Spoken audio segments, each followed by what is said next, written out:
ما به تمام مخلصان خود، با تمام آن کسانی که ما را احترام میکنند، ما را دوست میدارند، ما هم اونها را دوست میداریم، ما هم اونها را احترام میکنیم. و فقط خواست من، مقصد منم برای بهبودی، برای جمعیت و برای خوب کردن اخلاق جوانها من مبارزه میبرم. ولی در زمانهای پیامبر حکایه میکنن، میگد یک فقیر آمد رنگ خانه قدرت الله برادر ما حجوری، آدما پور در گرد پیامبر شدگی، نگاه کرد جا نیافت که جا دا بشینم. میگد این مردک میگه آدمی آمدگی، میگه آدمی میگه بسیار ثروتمند بود، خواست جا بیانه. بعد نگاه کرد بهر یک آدمی کمبغل، پهلو یک آدمی کمبغل خالی اید، یکی لباسوش به حد چرکه، مقصد همه دریدگی و خیلی آدمی کمبغل، خیلی آدم کمتر میگه ارکگی کدو، همین آمد بری همین کمبغل در شیشت، همین تا دامنش میگه جمع کرد که پیامبر میگه دیدش، گفت ترسیدی که کمبغلیش سرایتت میکنه. که بسیار یک سخنی مثال وزنینی هست. گفت ترسیدی که کمبغلیش در تو میگذره که میگه جاش خیز. گفت پیامبر نازنین حقیقتا آن چیزی که شما میگین، گفت شما حق میگید.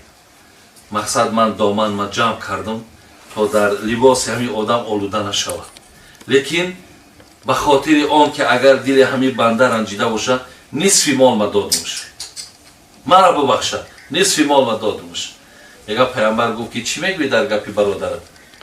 گفت پیامبر نازنین اگر همه مال شبتد من قبول ندارم، لیکن من همچون برادری مسلمان من این کسا بخشیدم تا منم مالدار شم رنگ همین نشم. منم مالدار شم رنگ همین ای فقیرها یکی مثال پرهیز نکنم، راه گریز انتخاب نکنم.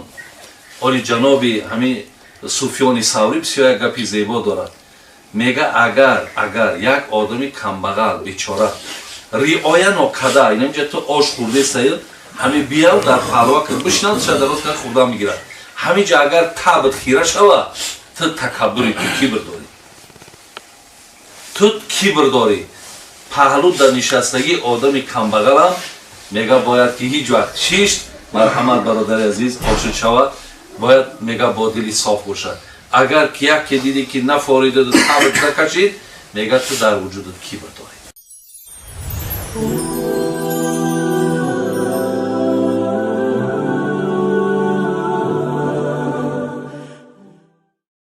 یکی از بهترین قصه هایی که حضرت مولوی جنونی رحمت الله علیه در کتاب معدن الحال میاره که میگه آب خواستن یک جوانی از انا شیخ ابوالحسن که حضرت بسیار اولیای زمان بدن، بسیار یک عاشق سرمست بدن.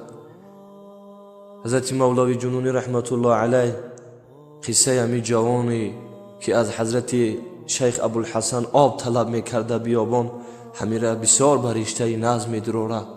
انشاءالله برای ما و شما عبرت است. بسم الله الرحمن الرحیم. عزیز بود شیخ ابوالحسن نام، جوانی را به صحرا دید ناکام، جوانی را به صحرا دید ناکام.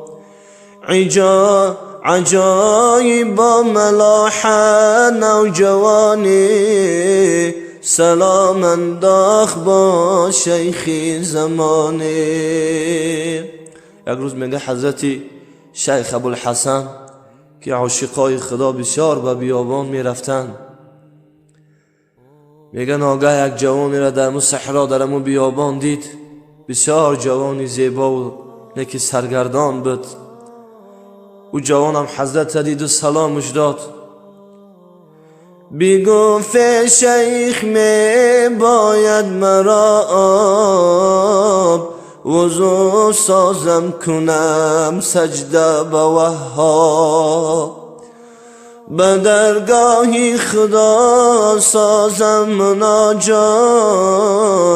بخواهم از خدای خویش و حاجات.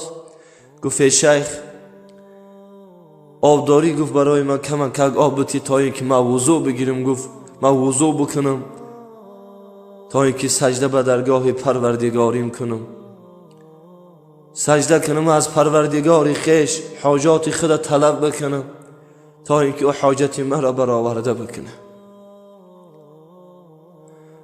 و جوان باز در دوام چی گفتن؟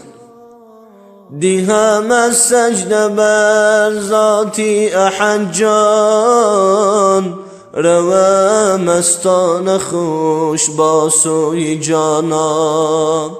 که وقتی که سرت از سجده میمونم و پروردگار جانی مرا بگیره، در حالت سجده کردن که بسیار با خرسندی و با خوشحالی ما پیش پروردگار خودم برم.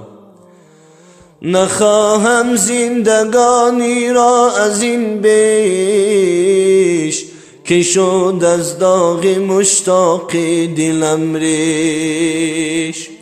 گفت شیخ من دیگه از این زیاد زندگانی را نمیخواهم، دلم بسیار برای پروردگارم برای جمال او تنگ شده است، میخواهم زودتر جانی مرا قبض کنه و به نزدش برم. حسن گفتش چه دانستی که میری، جوانی و ندیده عمری پیری، جوانی و ندیده عمری پیری. و میگه حضرت حسن، حضرت شیخ ابوالحسن گفت که امو جوانا، ای جوان گفت ای مردان چی میدونی؟ و خیالی گفت پیری را ندیدی، عذاب و مشقت ندیدی. گفت چی میدونی از پیری خودت؟ چی میدونی از مردن؟ از این گفتا که لبریز است جامم، که آید بوی وصلش در مشامم. و جوان به حضرت شیخ گفت که شیخ، گفت دیگه من طاقت ندارم، چون که دیگه وجودی او جوان همه عشق الهی، عشق الهی دیگه وجودی او جوان همه شب پر کرده بود. من دیگه لبریز هستم، کاسه صبر من دیگه شیخ لبریز شده است. بگفتش شیخ که آنجا چشمه هست، برو آنجا تو ای شیدای سرمست. شیخ هم گفتش که جوان گفت فلان جا برا، گفت در همونجا گفت یک چشمه هکه عاشق خدا، انا همونجا گفت برا وضو بگی. جوان رفته در آن چشمه وضو کرد، نمازی شکر بر درگاهی او کرد.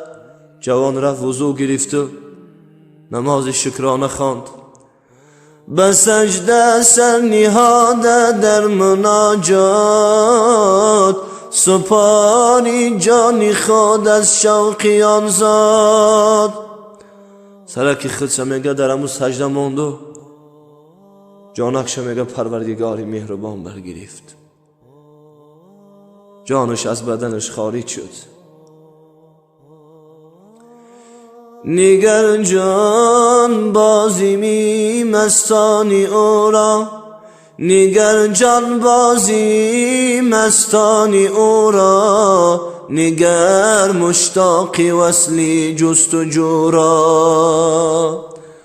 حضرت مولوی را میگه ای بنده خدا، میگه بوبی که عاشقای پروردگار چگونه جانبازی میکنن و چگونه مشتاق پروردگاری خویش هستن. بود کاری محبان جان سپاری، به ذوق نشأه جان انتظاری. بخور سالک غمی جان روزی مردن، مکن اندیشه نان فکری خوردن. گذاری عمرها گر در خور و خواب، مگر مای قیامت چون کنی تاب. نداری طاقتی یک زخمی سوزن، نمی ترسی چرا از سوز گلخن. ندانستی تو قدری عمری نایاب، به غفلت دادهی به ذکر وهاب. بکن سرعت که شد آخر دم این، بکن سرعت که شد آخر دم این است. غنیمت دم همین فدا زمین است. بخور از سینه ام ای جانین شیر، به دستی خود مزن بر جان خود تیر. به تو گر پندی جان بخشم اثر کرد، کفی خاکت در این اکسیر زر کرد. عبادت تلخی در معناست شیرین، عبادت تلخ در معناست شیرین. کی گفت الحق مری شهیدین، کی گفت الحق مر آن را شهیدین. ببینیم که عاشقان خدا چگونه ما و شما را به عبادت پروردگار میخوانند، چگونه شعرهای می نویسند که هر یکی ما و شما از شنیدن این اشعار بزرگان با فضل الله تبارک و تعالی ایمانها مستحکم می شود. باید برادرای عزیز همیشه و همیشه در یاد الله باشیم، از زمره صالحان، از زمره ذکر کنندگان باشیم، پیش از آنی که مرگ ما و شما را برادرای عزیز غافل گیر بکنه.